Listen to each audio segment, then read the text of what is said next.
Welcome to Baking with Her. We use a lot of different ingredients as we bake. The sourdough starter is a biological leavening agent. Baking soda and baking powder are chemical leavening agents.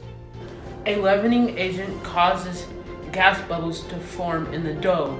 It makes it 1, softer, and 2, lighter. Gluten is a mixture of proteins found in cereal, grains, and especially wheat.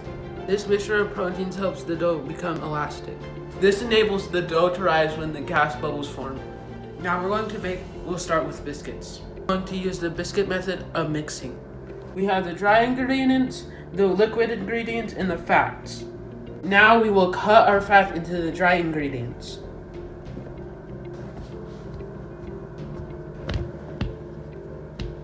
And now we'll add the liquid.